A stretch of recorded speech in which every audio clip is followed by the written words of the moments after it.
올해의 마지막 주를 시작하며 우리의 삶을 하나님 앞에 다시 한번 점검하길 원합니다. 다 함께 사도신경으로 신앙 고백하겠습니다. 전능하사 천지를 만드신 하나님 아버지를 내가 믿사오며 그 외아들 우리 주 예수 그리스도를 믿사오니 이는 성령으로 잉태하사 동정녀 마리아에게 나시고 본디오 빌라도에게 고난을 받으사 십자가에 못 박혀 죽으시고 장사한 지 사흘 만에 죽은 자 가운데서 다시 살아나시며 하늘에 오르사 전능하신 하나님 우편에 앉아 계시다가 저리로서 산자와 죽은 자를 심판하러 오시리라. 성령을 믿사오며 거룩한 공회와 성도가 서로 교통하는 것과 죄를 사하여 주시는 것과 몸이 다시 사는 것과 영원히 사는 것을 믿사옵나이다. 아멘.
우리가 오늘 함께 나눌 말씀은 고린도전서 3장 8절에서 15절 말씀입니다.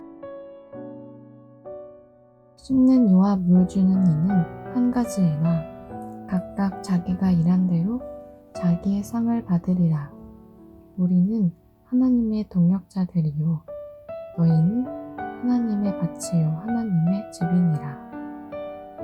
내게 주신 하나님의 은혜를 따라 내가 지혜로운 건축자와 같이 터를 닦아두매 다른 이가 그 위에 세우나 그러나 각각 어떻게 그 위에 세울까를 조심할지니라. 이 닦아둔 것 외에 능히 다른 터를 닦아둘 자가 없으니 이 터는 곧 예수 그리스도라. 만일 누구든지 금이나 은이나 보석이나 나무나 풀이나 짚으로 이 터 위에 세우면 각 사람의 공적이 나타날 터인데 그 날이 공적을 밝히리니 이는 불로 나타내고 그 불이 각 사람의 공적이 어떠한 것을 시험할 것임이라.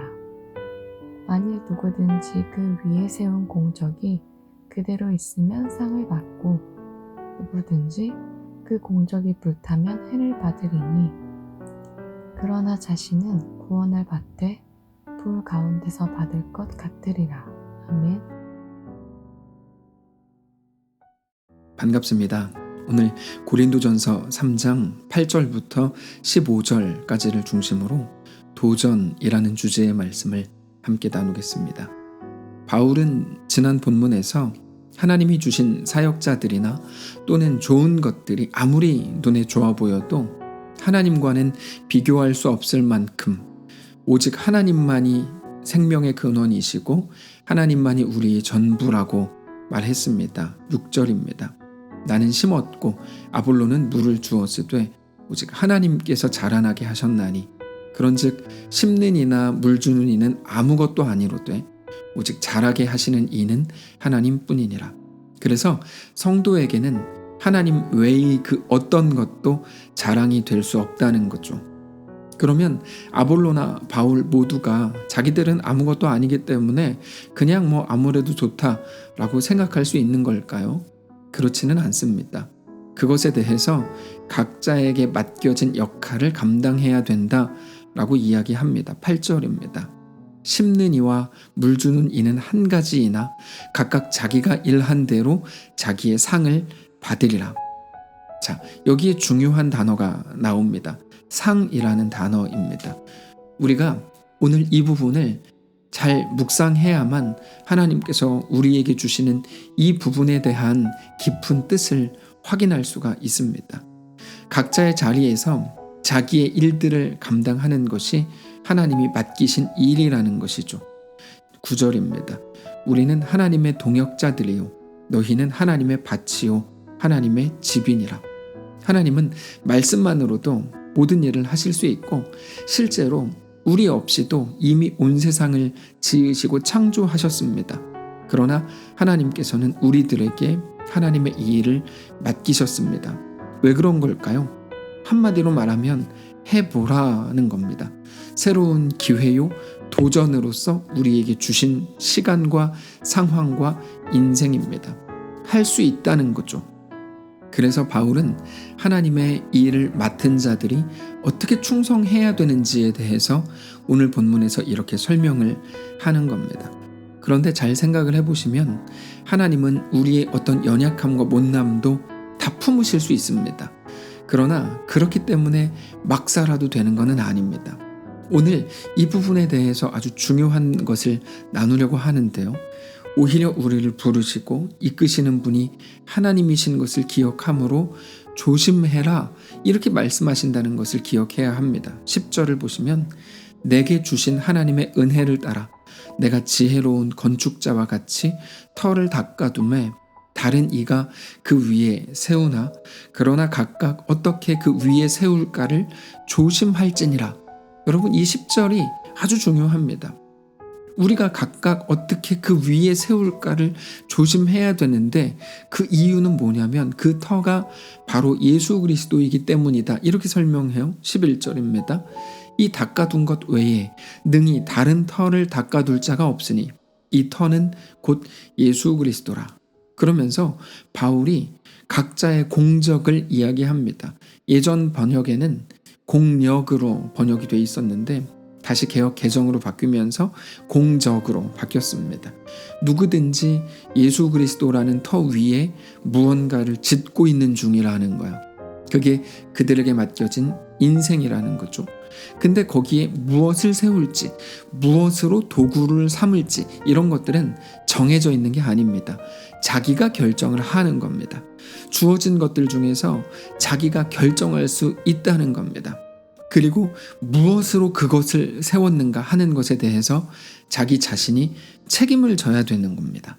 이거는 어떻게 보면 아주 무섭게 들릴 수도 있는 말인데 바울은 그것을 이렇게 말합니다. 12절부터입니다.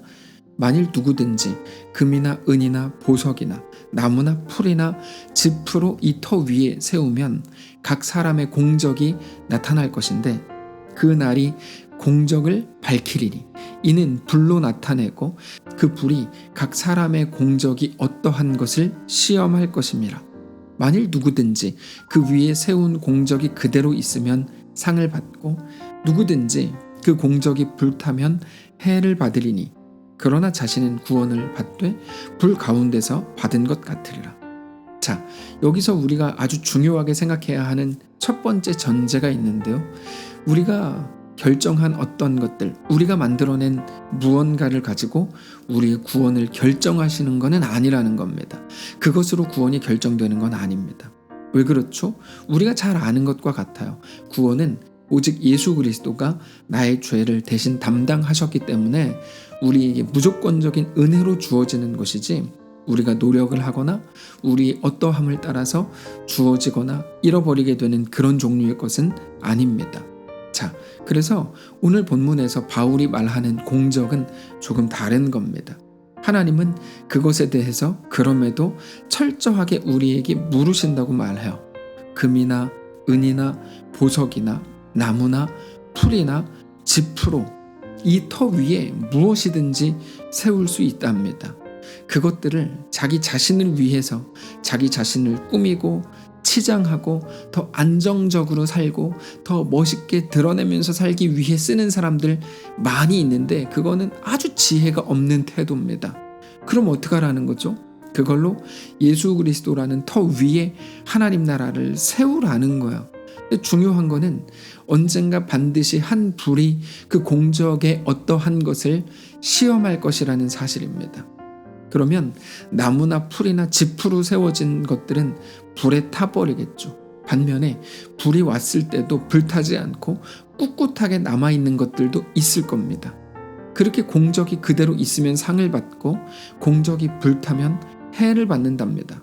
자, 우리가 이런 본문을 대할 때 쉽게 빠지는 함정이 하나 있는데요. 하나님이 시험을 보시는 듯한 느낌을 우리가 가지게 된다는 거죠. 마치 네가 잘하면 내가 더 큰 상을 주고 구원을 주고 네가 잘못하면 너를 망하게 한다. 이런 느낌을 가지게 됩니다. 근데 바울은 그 부분에 대해서 말하려는 게 아니라 바울이 원래 우리에게 정말로 말하려고 했던 그것을 들을 수 있어야 하는데요. 하나님은 이미 우리에게 주신 것들이 있다는 거예요. 그리고 우리는 하나님이 이미 주신 것들을 가지고 우리의 삶을 살아내야 된다는 거죠.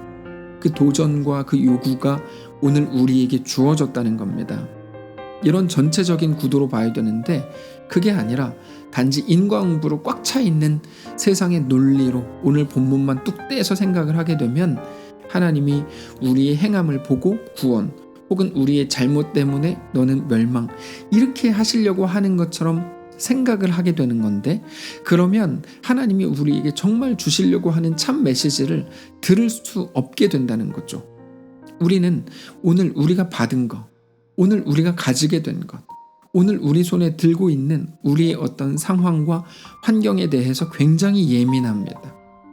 우리 속에는 마치 첫 출발이 차이가 나서 그래서 그 이후에 일어나게 될 모든 일들도 이미 달라지게 되는 것처럼 그렇게 생각을 합니다. 그래서 금수저, 흙수저 이런 말들을 많이 하는데 물론 심정적으로는 충분히 이해할 수 있지만 성경적으로 우리 영적으로는 꼭 맞는 말이 아닙니다. 이것과 같습니다. 주인이 먼 곳으로 떠나면서 종들을 불러서 주인의 것을 일시적으로 맡깁니다. 1달란트, 2달란트, 5달란트를 맡깁니다. 그리고는 그것으로 너가 할 수 있는 모든 것을 해봐라 이렇게 말하죠. 그건 처음부터 그들에게 준 게 아니고 맡긴 겁니다. 왜 나에게는 1달란트밖에 안 맡깁니까? 이걸로 뭐를 하라는 말입니까? 이렇게 따질 수 없어요. 왜요? 1달란트를 받았으면 1달란트를 가지고 5달란트를 받았으면 5달란트를 가지고 행하는 거죠. 그 둘이 어떤 결과를 만들어냈고 누가 더 잘했고 비교하려는 게 아닙니다. 그냥 맡기신 거고 맡긴 거에 대해서 마음껏 살아보라는 거예요. 그걸로 무엇을 하라는 걸까요? 그것으로 할 수 있는 일을 너가 원하는 대로 해보라는 거예요. 그게 오늘 본문입니다. 다만 믿음을 가지고 해보라는 거죠. 어떤 믿음이요? 어떤 것도 손해가 아니다. 그 믿음입니다. 왜 어떤 것도 손해가 아닙니까?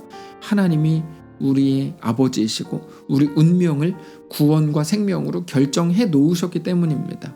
그래서 우리가 가진 1달란트든지 2달란트나 5달란트를 가지고 설령 세상적인 관점에서 실패를 한다고 해도 그게 손해가 되지 않는다는 거죠. 실패를 통해서만 얻을 수 있는 경험, 그 느낌, 그 감정 또는 후회, 또 다른 결심, 이 모든 것들이 절대로 그냥 버려지는 것들이 아니기 때문입니다. 결국에 1달란트와 무엇을 바꿀 것인가의 문제인 거죠. 1달란트와 뭐를 바꿀 거냐? 다만 땅에 묻어두지만 않으면 됩니다. 땅에 묻어두는 건 왜 안 됩니까? 모든 게 다 가능하다 그래놓고? 아니요, 그건 안 됩니다. 그거는 1달란트를 버려두는 것이기 때문입니다. 그것을 가지고 살아보라는 거지 그거를 버려두고 살아보라는 게 아니거든요. 근데 세상은 마치 한 달란트를 땅에 묻어두는 그것을 안정이라고 부르면서 후회하지 않을 결정, 완벽한 결정, 힘들지 않을 결정이라는 것을 얻으려고 하는 거죠. 근데 그게 우리에게 허락된 오늘을 안정이라는 핑계로 땅에 묻어두고 있는 겁니다. 여러분 잘 생각해 보십시오. 우리가 코로나 기간 동안에 그 함정에 빠져 있었습니다. 코로나라는 이 특별한 시대, 특별한 상황은 전 세계 인류 역사를 오고 간 모든 사람들에게 동일하게 주어진 것은 아닙니다. 최근 2년간을 살아갔던 우리들에게만 주어진 환경입니다. 그러면 이때 우리가 할 수 있는 일이 있다는 거죠. 그럼에도 불구하고 이것을 땅에 묻어놔요. 사람들이. 어떻게 묻어놓습니까? 지금 코로나만 피하고 보자. 곧 예전의 일상을 되찾겠지. 많은 사람들이 그렇게 2년 동안을 해왔습니다. 저는 개인적으로 그 말이 너무 싫었습니다. 일상이 곧 돌아온다고요? 하나님 예전의 일상으로 회복시켜 달라고요? 지금은 코로나가 존재하는 게 일상이고 그게 우리에게 주신 달란트인지도 몰라요. 근데 지금의 일상을 땅에 묻어두고 예전의 일상을 돌려달라고 하는 게 얼마나 어리석은 일입니까? 이 한 달란트 주인이 돌아오면 그냥 돌려드려야지. 아 이거 없었을 때가 부담도 없고 좋았는데 땅에 묻어둬야지. 아 주인은 언제 돌아오는 거야. 그러면서 그 한 달란트를 땅에 묻어두던 한 달란트 받은 종의 마음이 우리에게도 똑같이 있다면 그거는 우리에게 시간과 정황과 우리의 인생을 주신 우리 하나님, 우리 주님, 주인님이신 하나님께 온전히 살아드리고 있지 않는 겁니다. 코로나 시대인데 어떻게 하라는 말일까요? 지금 이 순간에만 할 수 있는 일들을 하라는 거죠. 그게 금이고 은이고 보석이고 그것으로 우리가 할 수 있는 믿음, 우리의 믿음이 만들어낼 수 있는 것들을 만들어 보라는 거예요. 걱정하지 말고. 실패하면 어떻게 해요? 실패가 너를 놀랍게 세울 거다. 그것으로 일하게 할 거다. 그건 내가 한다. 너는 너가 할 수 있는 도전에 대한 반응을 해라. 이겁니다. 어떤 것도 변명이나 핑계가 되게 하지 말고 오히려 이 거친 파도와 넘실거리는 요단강에 발을 담궈 볼 수 있는 기회라는 걸 깨닫고 여러분 파도가 없으면 파도에 무슨 수로 발을 담굽니까? 넘실거리지 않는다면 넘실거리는 요단강에 발을 담글 기회가 어디 있겠습니까? 근데 우리는 기회를 얻었잖아요. 그러므로 오늘 지금 이 순간을 믿음으로 행하라는 겁니다. 어쩌면 돌아오지 않을 지금 이 순간에 더 놀랍고 행복하게 살아보라는 겁니다. 사랑하는 성도 여러분, 이제 2021년의 마지막 한 주가 남았을 뿐입니다. 하나님은 우리에게 대단한 결과물을 만들어 오라고 앵벌이 시키신 적이 없습니다. 다만 우리에게 있는 것을 가지고 오늘을 살아가시기를 바랍니다. 세상이 시끄럽다면 시끄러운 이때, 위험하다면 위험한 이때, 평안하다면 부유하다면 그거는 우리에게 대한 하나님의 정확한 도전입니다. 모든 것은 우리에게 허락된 하나님의 도전입니다. 바로 그 순간에만 할 수 있는, 때로는 그 순간에마저도 할 수 있는 그 믿음의 길을 넉넉히 걷게 되시기를 바랍니다. 기도하겠습니다. 살아계신 하나님 감사합니다. 우리의 삶을 그렇게 하나님께 올려드리기를 원합니다. 모두가 반대하는 그 길로 우리는 걸어 들어갑니다. 모두가 어리석다고 말하는 그곳에 갑니다. 지금만 할 수 있는 일이기 때문입니다. 하나님 우리에게 말씀을 통하여 도전하시고 깨닫게 하시니 감사합니다. 우리의 삶을 하나님께 그렇게 또 내어드리는 귀한 한 주 되게 하옵소서. 2021년 만만치 않았는데 그때마다 믿음으로 그래도 반응할 수 있도록 허락해 주셨으니 감사합니다. 새롭게 시작하는 2022년 우리의 삶도 마찬가지일 겁니다. 늘 우리와 함께 하시고 성령으로 우리를 강하게 하셔서 하나님의 놀라운 은혜 가운데 거하는 귀한 믿음의 성도들 다 되도록 축복하시옵소서. 감사드리며 살아계신 예수님의 이름으로 기도합니다. 아멘. 사랑하는 성도 여러분, 하나님께서 오늘 하루 이번 한 주를 우리에게 또 맡기셨습니다. 허락하셨습니다. 이번 한 주를 땅에 묻어두지 마시고 지금만 할 수 있는 모든 일들을 믿음으로 행하시고 그 속에서 우리 주님과 함께 승리하는 거룩한 성도들 되시기를 축복합니다.